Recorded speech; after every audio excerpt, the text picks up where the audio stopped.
Hi everyone! In today's video, i-share ko lang sa inyo guys itong aking money plant. So, gagamit lang tayo dito guys ng glass para maiba naman. And then, naglagay lang muna ako ng pebbles. Ayan. Yung pebbles na yan guys, hindi ko yan binili. Ayan ay nakuha ko before nung swimming kami. And then, the next yan na ilalagay ko guys is yung Lika clay balls. Kung familiar kayo guys, meron sila sa Shopee or Lazada. Sobrang mura lang nito. Sobrang hiyang guys yung mga photo sa Lika kasi nga gustong-gusto nila yung moisture niyan. First, naglagay na nga ako. Ayan.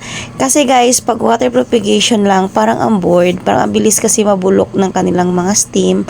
So, I decided guys na maglagay ng Lika clay balls. Inulit ko nga kasi hindi nga ako satisfied sa mga haba at pantay-pantay nila.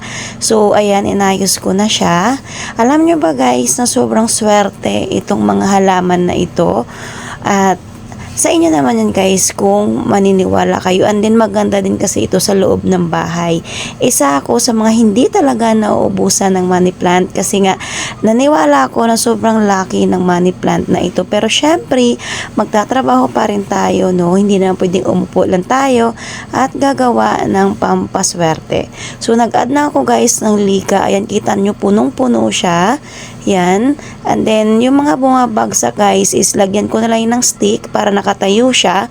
Kasi nga, ang pangit nga naman tingnan kapag nakahiga yung mga ating mga money plant or pothos plant. So, lagyan ko yan ng stick. Papakita ko sa inyo guys kung ano yung magiging itsura niya kapag may stick na siya. Ayan. So, first ganyan siya guys pag wala siyang stick ha. Pero mas maganda talaga yan kapag may stick. So, pwede na natin to guys i-display sa loob ng ating bahay. Ito pala guys ay nilalagay ko sa dining table namin. So, ayan na. May stick na yan guys kaya nakatayo na siya. O, diba ang ganda? Try nyo rin guys sa inyong bahay na mayroong flowers or mayroong plants sa loob ay dahil sobrang ganda sa pakiramdam at nakaka-relax. Nag-add na rin para ako guys ng water.